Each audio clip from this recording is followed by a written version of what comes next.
Welcome back, everybody, to Ravenstar's Witching Hour. I am your host, Solaris BlueRaven. My wonderful co-host tonight is Jason Jarrell. Jason, you're doing a fabulous job here, and my incredible guest is Tessa Dick. And Tessa, I noticed that you were selling copies of signed books that you've written on eBay. Are you still doing that? Oh, I'm skipping this week, but I'll list a few more next week. Nice. Okay. Excellent. And my royalties last month were $4.07. Yeah, they tend to rip you off on. Was that Amazon or? Yeah. Yeah. They're kind of a thing. Oh, yeah. They let me publish my books. I don't have to wait a year for a publisher to decide the answer is no. Or pay them to look at it, right? Oh, I don't do that. I couldn't if I wanted to, but I suspect that those are all just plain rip-offs. Mm-hmm. No, I agree with you on that one. I think that there's a lot to be said about people who self-publish, actually, in a good way. So, especially because a lot of censorship these days, and I'm sure that's another thing I was going to ask you about Philip K. Dick insofar as his writing goes. Did he run across a lot of people who wanted to censor what he had to say? Here and there, but it was mostly editors who just couldn't understand his work. Mm-hmm. But he would try to explain and stick to his guns. But here and there, he ran into a good editor like Tony Boucher, who actually helped him to improve a story. And we're not concerned with whether they understood the more esoteric connotations involved. Mm-hmm. It's over their heads. Well, yeah. If I could interject, I think one of the issues there, because Philip is one of those geniuses who becomes recognized after they've done most of their work. Yeah. He had very little time to enjoy success. That's right, and I think that that's a symptom of the Western tendency to categorize and measure everything, and anything that cannot be categorized becomes rejected. Because I consider work like you do or work like Phil does, and also Solaris's latest book, to be a combination of philosophy, transcendent thought, and science fiction. Now, if you take all those things together, that's very difficult to categorize under one genre. Yes, there was a movement in the 70s to rename it speculative fiction. It overlaps not only with mainstream literature, but also with fantasy and the murder mysteries, various crime novels and thrillers, and even historical novels. So the thing that characterizes what we call science fiction is no longer rocket ships or visions of the future, but a new way of looking at the world. The real world that's seen through a different lens. Mm-hmm. Science fiction. Something like that. And it was easier to get published in any genre, still is, than if you try to write the great American novel and sell it. Well, what can you tell us about a couple of your books? In particular, what about Gaia's history? Oh, well, that was a mistake. I went to this outfit that called themselves Publish America. They have a new name now, but they're the same outfit. They don't charge you to publish your book, but they tie it up for 2 years. They choose the title. They choose the cover. And as near as I can tell, they don't actually sell books except to the authors. and the prices are outrageous. They're paperbacks on cheap paper, and they're something like $20 each for a paperback on cheap paper. It isn't even white. It looks like newsprint. You know, the old newsprint, brown. It sounds like you're in need of a new publisher. Well, no, I'm using Amazon's Create Space, which is also free and actually sells my books. What I need to do is more promotion. The fans of Phil are good about buying my books, but I've had to quit selling them on Kindle because they get pirated, and, you know, a penny here and there is better than zero. Mm-hmm. But I've also written a murder mystery. Oh, Gaia's History is now Fallen Angels. It's not religious, but it does assume that Genesis chapter 6 is true, the first 6 verses in which the sons of God mated with human women. And they produced a race of giants? Oh, some were giants. There were giants. Whenever the sons of God, yeah. And if you don't believe in giants, but you are religious, what about Goliath? Well, actually, Tessa, I'm about to publish a book myself that I co-authored with my wife, Sarah, after 8 years of archaeological study that will go a long way, we hope, to proving that the giants existed. I'm sure that they did. I just get frustrated at all the internet hoaxes. They give it a bad name.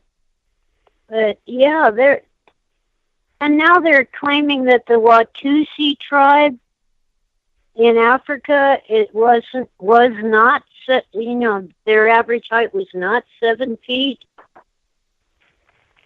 Well, that's a tribe I'm not familiar with. Maybe you can tell us more about it. Well, today their descendants are called Tutsi and Hutu, and they're at war with each other. And their average height is under 6 feet.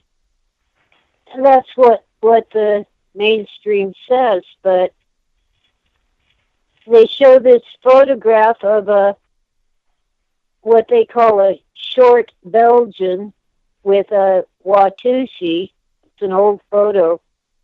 And they claim that this proves that the Watusi were not very tall. But how short could a short Belgian be? I mean, even if that Belgian in the photo was 4 feet tall, the Watusi would still be well over 6 feet. And now they say the average height is 5'6" to 5'8". Well, you know, the exceptionally tall and powerfully built people from the ancient cultures, you know, they weren't the average people. These were highly honored people, sometimes a totally different caste. Well, for example, I had an argument with a man who thought he won because he could shout me down about this Inca who was in one of the classes I was teaching. And I said, and he was well over 6 feet tall, and my former friend started shouting about how the native people in Peru are barely 5 feet tall. But the Inca were not the common people. They were a different race, a different tribe. Precisely. You're a very good investigator. And this guy was from Peru. He was definitely an aborigine of some sort, and he was, I guess, about 6'6" and very heavily built. And that's the kind of people who would have been the Inca, the kings. You're very well read. Oh, thanks. I've been forced to. I had a degree in foreign language and nowhere to go with it. Because I was a single parent, I couldn't go into the diplomatic corps and travel. Not easily. And then, so I got a degree in public relations, and Reaganomics hit, so that everyone was cutting public relations out of their budget. So I went back and got a degree in English literature.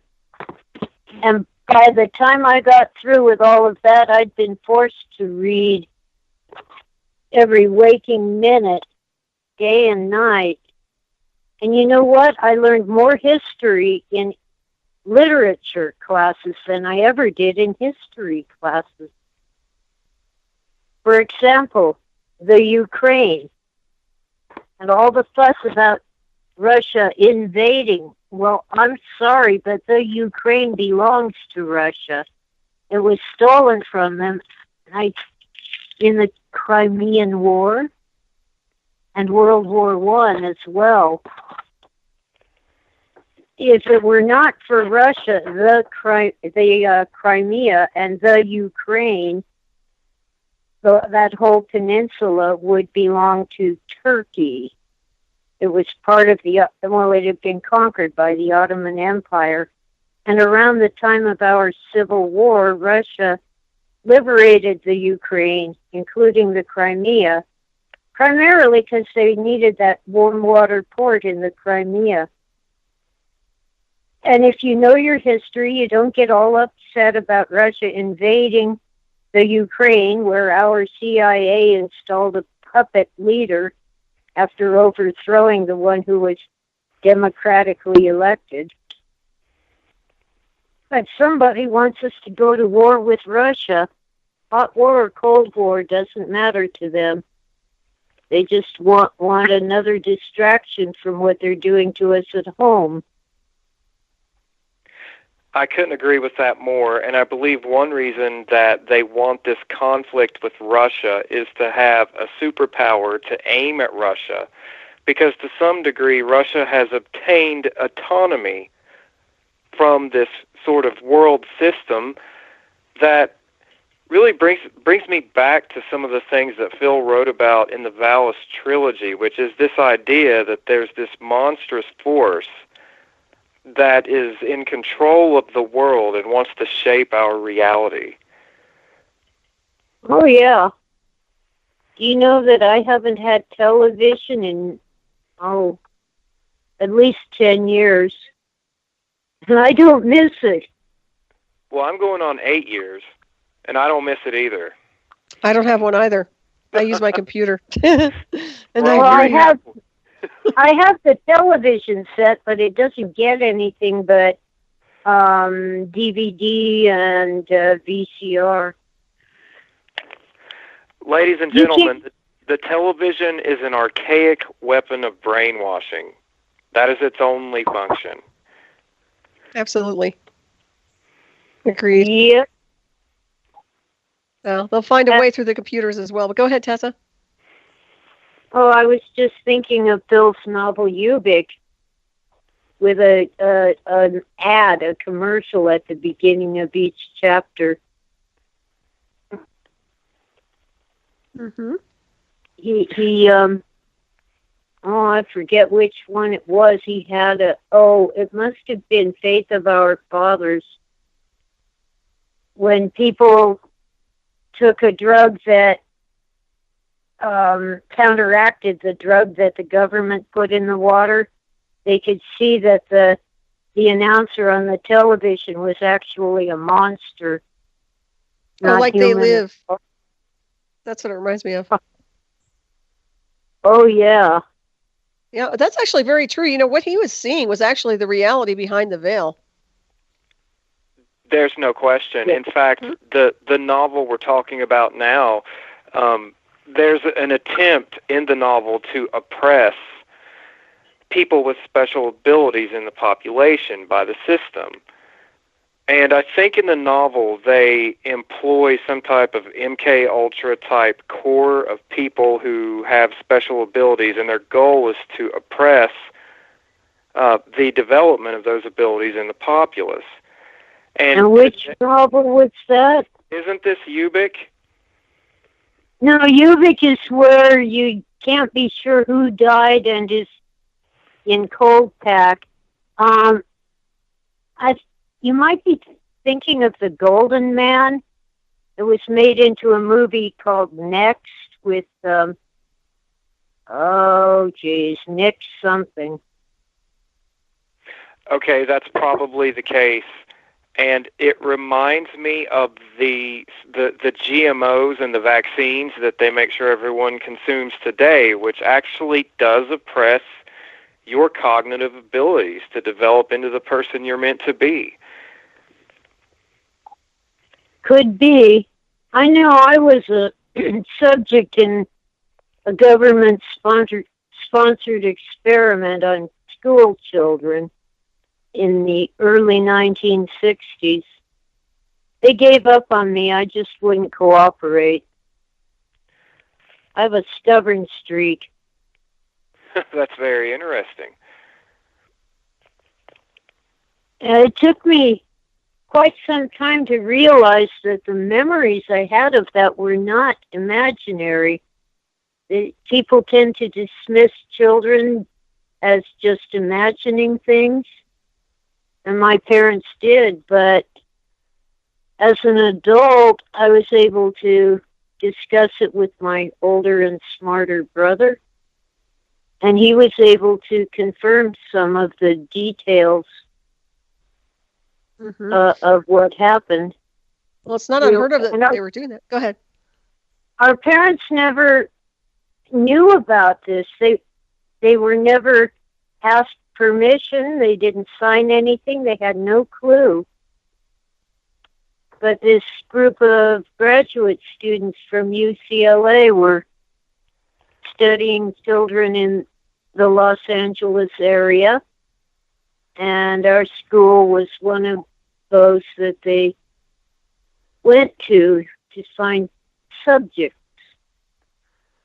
So, what was the goal of these programs, Tessa? Well, I'm sure that mind control was part of it, but they had us doing these little games that couldn't be anything other than remote viewing, and they would test us on it.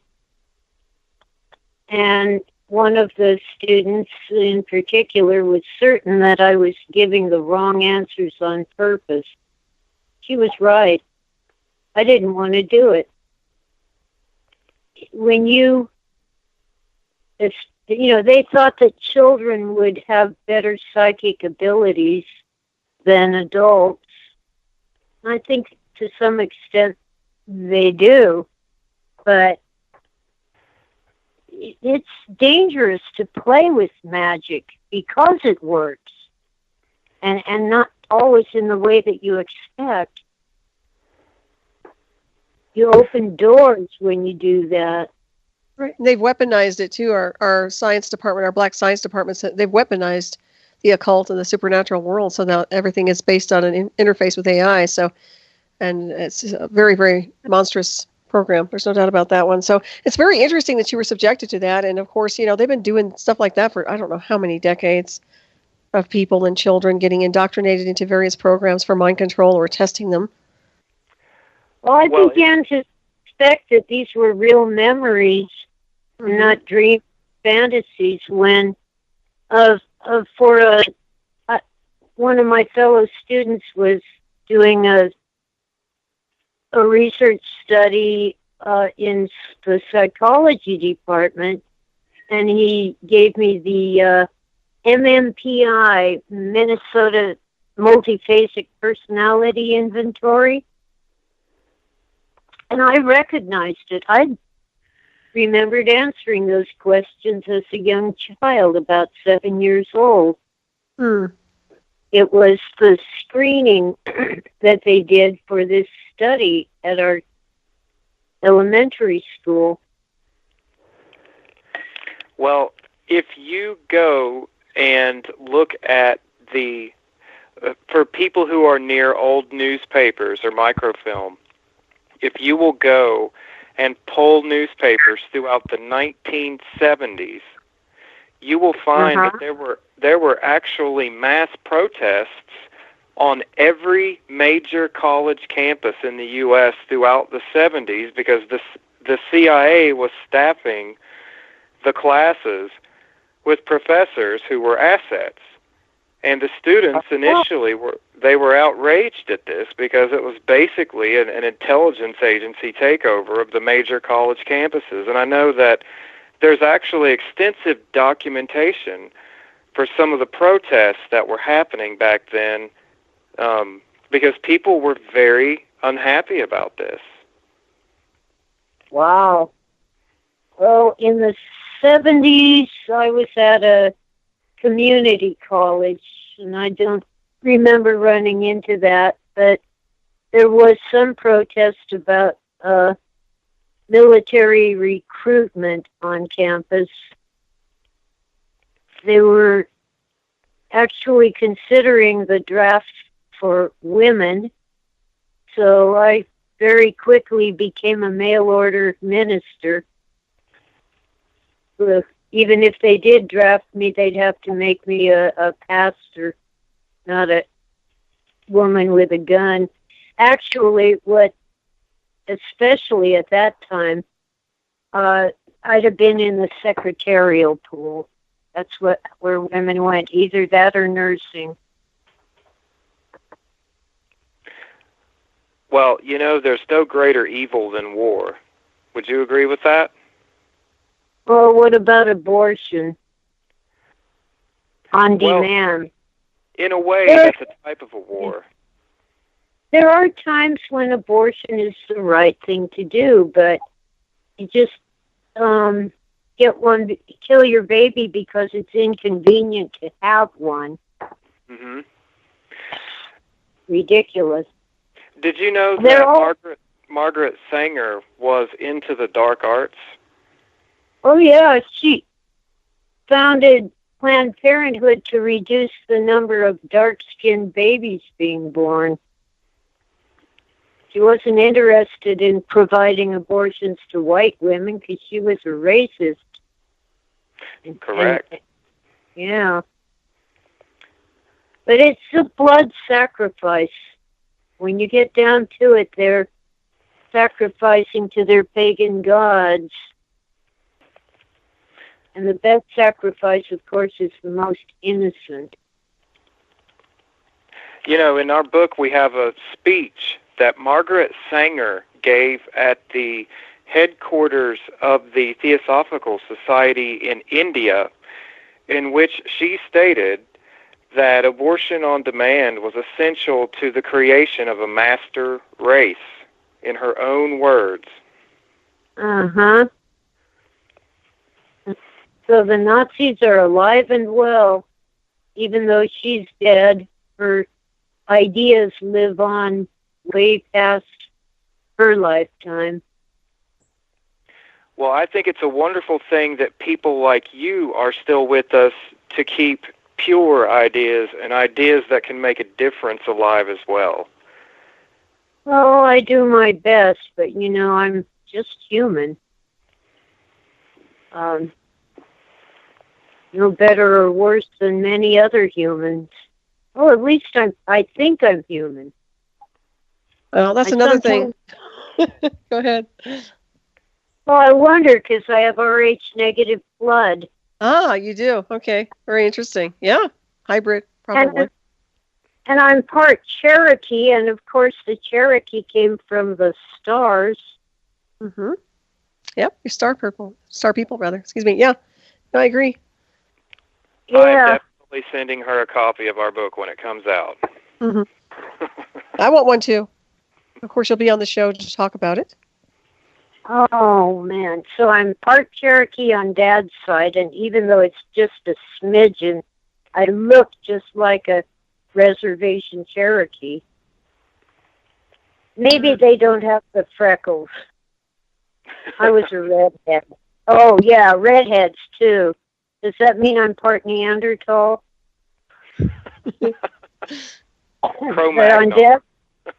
On Dad's side, I'm part Cherokee, and on mom's side, I got the Rh negative blood. I Interesting. think that might be why Mom was so twisted. She was the second Rh positive infant born to a negative mother. So she, at home in 1930, and she might have been slightly blue when she was born because of the flooding compatibility. Mm-hmm. Very interesting. She was a very unhappy woman. And I can't see any logical reason why she was so unhappy. She just was. Hmm. So did she have a blood transfusion when she was born? No. Okay. No, she was born at home. Okay. And the doctor was really angry both times that he had to attend a home delivery because Granny would not go to the hospital to have a baby because you went to the hospital to die. Well, that probably prevented a lot of problems, not going to the hospital. Mm-hmm. Yep, absolutely. That's very interesting, though. And you've also had a very supernatural life, it sounds like. Even when you were younger, I remember you also talking about an experience you had with fighting this evil force where you had to pray and pretty much rid yourself of it. Yeah, I was in my 50s before I totally banished it. Mm-hmm. That's pretty powerful. Can we tell us more about it? Well, it's sort of, you've probably heard of,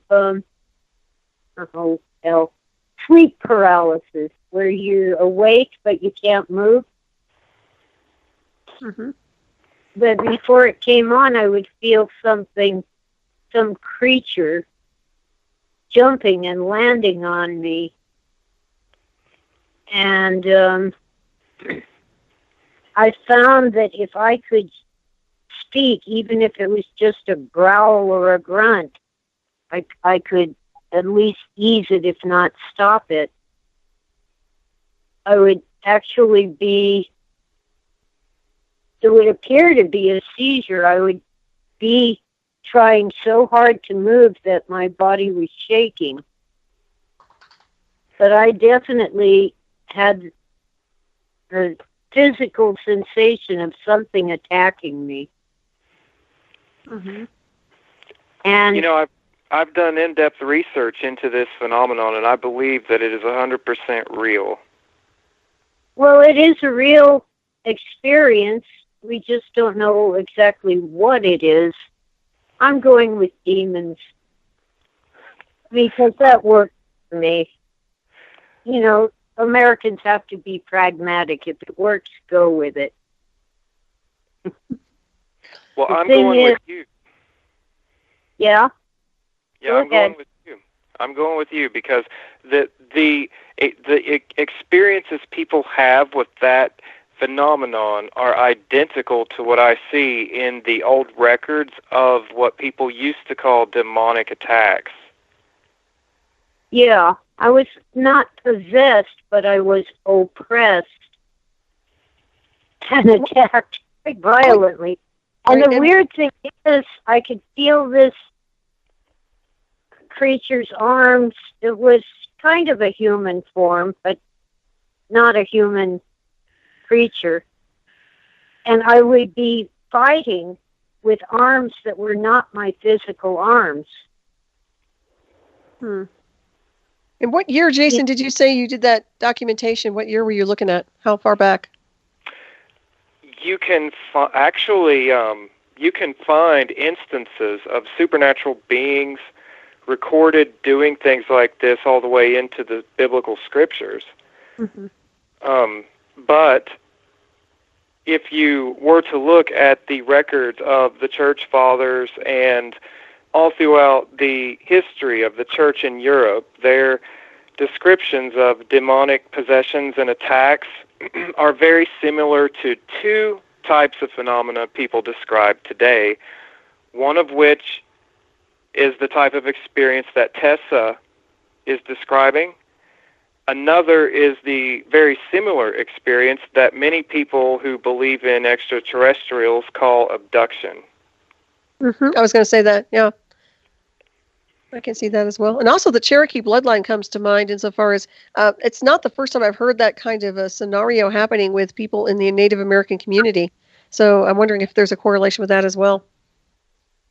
Well, also, I believe that some kind of demon possessed my mother, and that because of that, it thought it had a claim on me.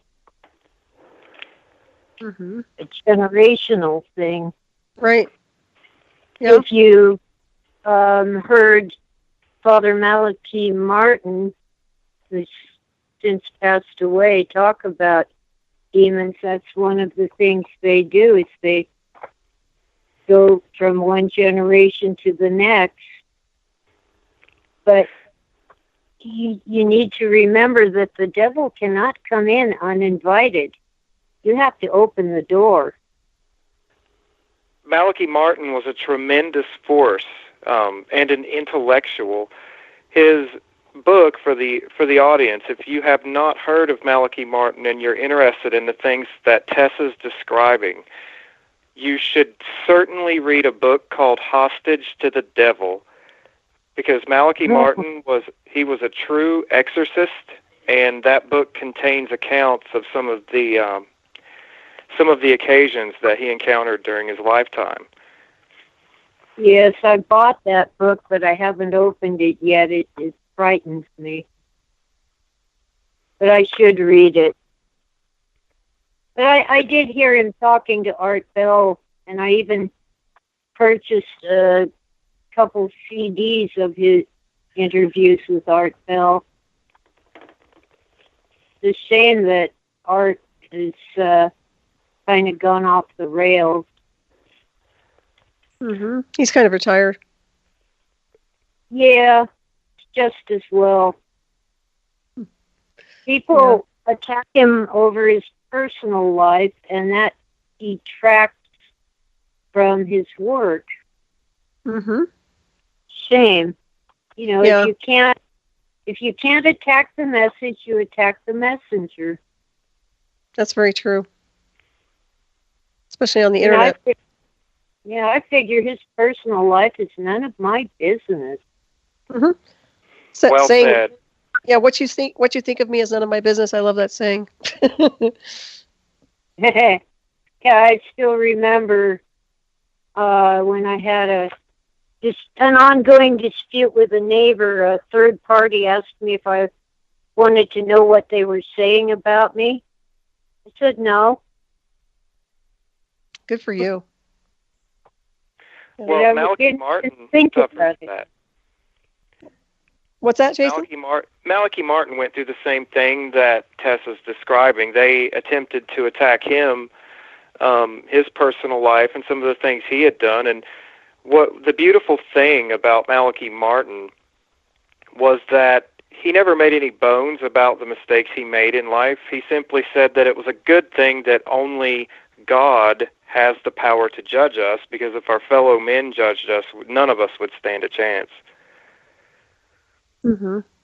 Right. And all have fallen short. And our righteousness is filthy rags compared to God's glory.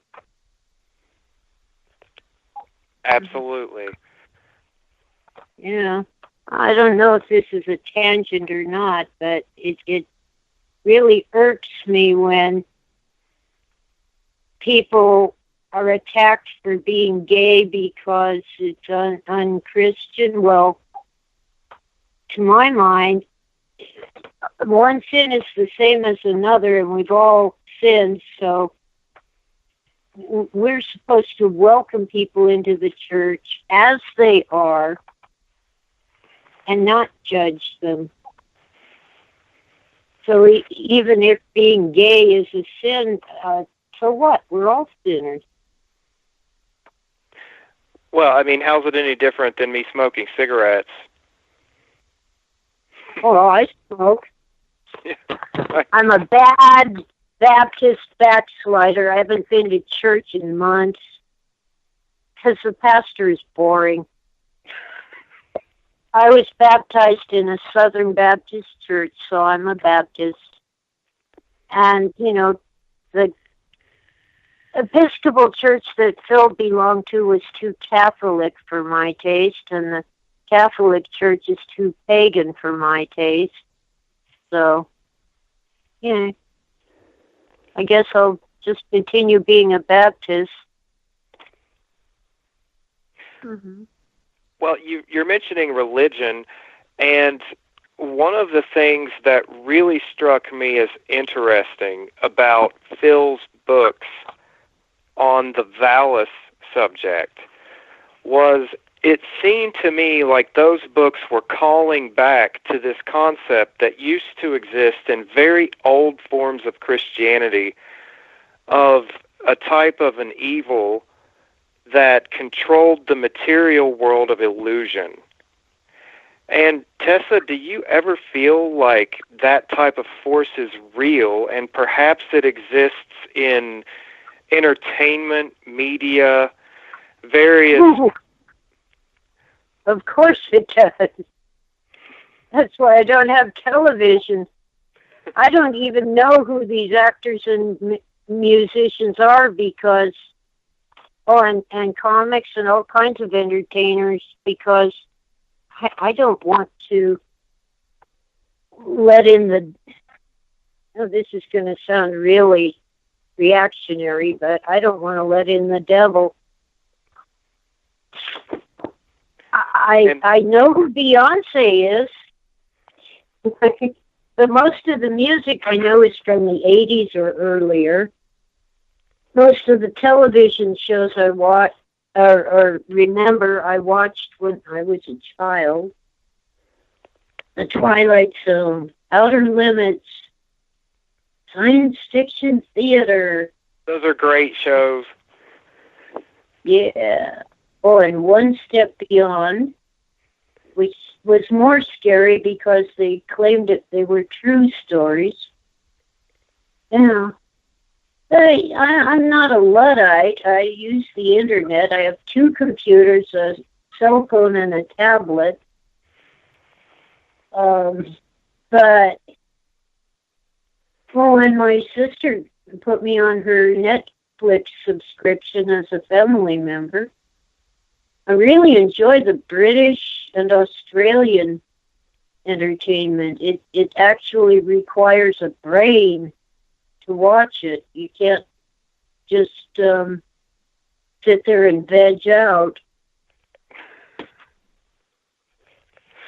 Have you seen the adaptation of The Man in the High Castle? I saw the first, pilot episode, and I tried to watch the second one, but it was just too brutal. Phil's novel kind of skipped over the brutality. He couldn't describe it without going nuts. It was so awful. Well, I can understand that. Yeah. I do get little summaries from people who did watch it. But I just can't watch it myself. And I watch murder mysteries. I can look at a bloody corpse on TV. I know it's just makeup. Mm-hmm. Well, I've actually been through that whole research process of having to study the Nazis myself, and it is a dark place. I can understand why Phil would not have written the sequel. He tried many times. He just couldn't do it. But in the sequel, the good guys are supposed to win. Oh, that's nice. Yeah. It's a happy ending, right? Well, in most of his works, it's either a stalemate or a loss for the good guys. Mm-hmm. Yeah. Exactly. Yeah. He was pessimistic about humanity because there were so many who fit the description of the androids in Blade Runner. Mm-hmm. Well, that's a real technology now. They have the psychotronics interface, AI interface, and artificial telepathy. All the things he wrote about and put into his books and films, it's all there. It's in the Black Science Department. It's been deployed for a very long time in those areas, so it's not science fiction. Well, he was not trying to predict the future, but he did predict it in many ways. Oh, he was spot on. He was like a prophet beyond the prophet, even if he wasn't trying. He was plugged into something where he was knowing. There's no doubt about it. However you want to define that, at least from my perspective. He's a true visionary. He could see time as something that unfolds right here, right now. If you're open to it, you can see and experience the past and the future because they're all here in some way, kind of like those extra dimensions that they talk about when they're trying to explain alternate worlds. And the 11 dimensions you have to have for string theory. Do you know where strings actually exist? Only in the mathematical equations that are so complex that most mathematicians can't work them out. But I have a feeling he was onto something when he talked about orthogonal time. That would be in his exegesis, a sort of timeline that's perpendicular to ours, but very real. Mm-hmm. And if you can access it, you can watch all of history, past, present, and future, as a sort of slideshow or film strip. Very interesting. You know, that sounds like a counterpart to the collective unconscious. Oh, he was very much into that, too. He read a lot of Carl Jung's work. And, of course, Jung wrote an introduction to the I Ching that talks about how the unconscious can be accessed, and it knows things that we don't know it knows. Mm-hmm. Because the unconscious is actually connected to every other unconscious. All people are connected, but unconsciously, and most people never become aware of it. But it does break through in dreams. I'm actually a student of Jung, so I really appreciate that. I always read Phil's work side by side with writers like Jung. Ah. Oh, Phil also read either about or works by, I'm not clear on that, Harry Stack Sullivan. He was a well-known psychologist or psychiatrist who was actually schizophrenic himself. But as an experiment, he walked through the wards in the psychiatric hospital where he was working. Sullivan did. And he would, when he went by the paranoid people, he would think negative thoughts toward them, like, I'm going to punch you in the nose or something like that. And those paranoid people would walk up to him and tell him exactly what he had been thinking. So he developed a theory that much mental illness is actually uncontrolled psychic powers. Mm-hmm. That the paranoid really were persecuted.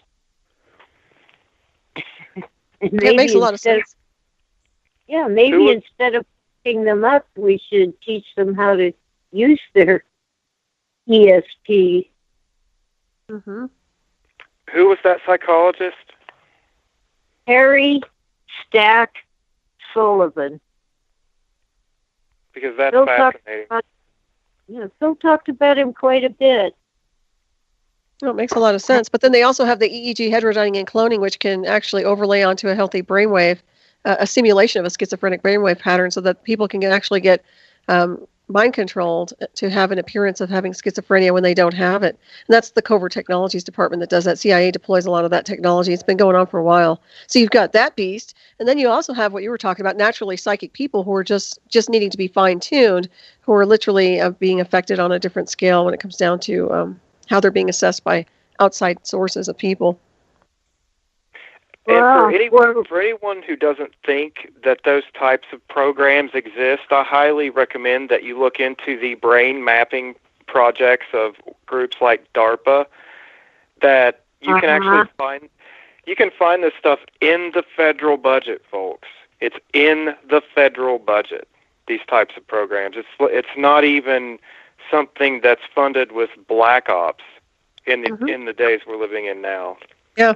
They're very bold about, especially the synthetic telepathy, artificial telepathy. They're calling it electronic telepathy right now, but I call it synthetic or artificial. Yeah. I think that was done to Phil in the weeks leading up to his more positive visions that form his exegesis. Right. Was he hearing anything? Was he being hit with some kind of a technology, you think, then? I'm certain that there was a technology involved, and I think they started out with a portable unit in a car or a truck or a van. And then when our neighbor, we were in an apartment building, when our neighbors moved out, a bunch of electronic equipment was installed there. Very interesting. Yeah, it's a red flag. Yeah, didn't you say the door was left unlocked, so we went in and looked around. Well, good for you. Well, didn't you say that didn't Phil call the police, or he called somebody one time and they showed up at your door? Was it the feds or something? I can't remember now. Did he report it or something? An FBI agent came around before all this began, because Phil wanted them to investigate the goings-on in Marin County that caused him to flee the country. But he wrote letters to the FBI when these visions were going on. He was sure it had something to do with all the trouble he had in Marin County. Sounds like gaslighting. Okay. Go ahead. His house was eventually invaded, and fortunately no one was home at the time. A very shady character who knew Phil had lured him out of the house, probably to save him, but who knows. Maybe just to get him out of the way, but as a result, Phil was not hurt because he wasn't there. And his car had been sabotaged, so it broke down and he couldn't get home for quite some time. Anyway, he was certain that all these, the original visions were quite disturbing and not friendly at all. And he was certain that it had something to do with all the problems that he wrote up in A Scanner Darkly. Very interesting. He barely scratched the surface in that novel, but it's a good place to start because it's highly readable. Right. And once again, the technology, the interface of the technology, it's right there in the Covert Science Department. And now, as we were touching on, DARPA's pretty much been engaged in a lot of that technology, the scramble suit and things like that. Yeah. The powers running this country today, I personally am of the opinion their R&D projects are intended to go on until they feel like they obtain godhood. Transhumanism. Well, they want to live forever, and the rest of us can just wallow in the Matrix, which is a total rip-off of Bill's work. That's very true. Yeah, a lot of copycats out there. I'll tell you what, he was a one of a kind when it comes down to his material. I've never seen anything like it, and nor will we ever see anything like it. He was very unique and individual on that level. Well, Prolific. Mm-hmm. a great deal of it actually came from his experience. It wasn't all fantasy made up in his head. He really encountered many of the things that he wrote about. Mm-hmm. Of course, if he tried to publish them as nonfiction, it wouldn't have gotten anywhere. Tessa, do you think that people who simply accept that there's a greater reality than what we're being sold, isn't it just a natural outcome that once we accept that there's a different reality that we're living in, that sooner or later we begin to experience that greater reality? Well, in Phil's case, it was the other way around. In my case, well, my family was strange. They just took it for granted that things like ESP were real and no big deal. Right, it's the norm. That makes sense. Yeah, you grew up with it. You don't realize that you're unique and individual. I think it must have been because of the Masons. Both my grandfathers were Masons. Mm-hmm, so was mine. What was it, Scottish Rite? One of each. Okay. Yeah, that's it. That's a connection right there. No doubt. So That's a one connection was to a lot of things. Knight Templar. One was a Knight Templar, the other was 33rd degree. Oh, there you go. Yeah, very interesting. What were you saying, Jason? Well, I was just going to say that that's a connection to a lot of things. Earlier, she mentioned generational curses. Mm-hmm. And I've known a lot of people who believe that they dealt with generational curses because people in their families had been members of secret societies before they were even born. And it's very interesting. In our book, we're going to be talking about instances when the Smithsonian published reports in the late 1800s of Freemasons who believed that the prehistoric cultures here in North America were archaic Freemasons themselves. I think that's going a little far, but oh well. I guess my grandfathers were in the wrong Masons. They weren't particularly wealthy. One of them did all right. The other would, basically depended on his wife most of the time. He'd been an engineer, but, you know, back in the... Well, he worked for Hal Roach Studios. Mm-hmm. Wow. They made, you know, Our Gang and Little Rascals. Same show, different title. Right. Right. And you know what? But we're just about out of time. Go ahead. Granny was a teacher, so she got a good pension. His pension from Hal Roach was $50 a month, and in 1960 that was good money, but in 1990, $50 a month didn't go far. That's right. And you know what? We're just about out of time here in the illusion of space and time, I have to say. I must thank you so much, Tessa, for joining us tonight. Sorry about the technical issues, everybody, but it's been a pleasure to interview you. And Jason, you have done a fabulous job as co-host tonight. You're going to have to come back and help me out again. You've done fantastic, my friend. That'd be really cool. Yeah. And Tessa, if people want to get in touch with you, what's the best way to do that? Oh, I guess TessaDick.com or Facebook. Okay. And to purchase your books, what's the best way to do that? Amazon. Okay. Fantastic. And it's, you know, all over the world now. So you don't have to pay for shipping from the U.S. Yeah, to awesome. Italy.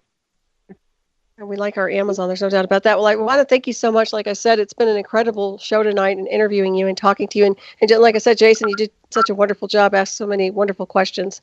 And thanks, everybody, for tuning in and being patient. We had some major technical issues. Still don't know what happened early early on, but thank goodness it recovered. So also stay tuned for Shiny Side Out with David Dunger and Mickey coming up next to Say You Wanted to Tonight from Down Under, as they always do with their wonderful show. Tonight they're going to be talking about dimensional travelers. That's kind of up our alley, isn't it? Certainly is. Yeah, I think that's what we've been doing tonight, actually. Going in and out of dimensions, right? Well, it's been a pleasure traveling with you. It's been a pleasure traveling with you, too, and come back to visit us next time. I'm going to have you back on the show at some point to continue. Whenever you feel guided to come on, let us know. We'll have you back on.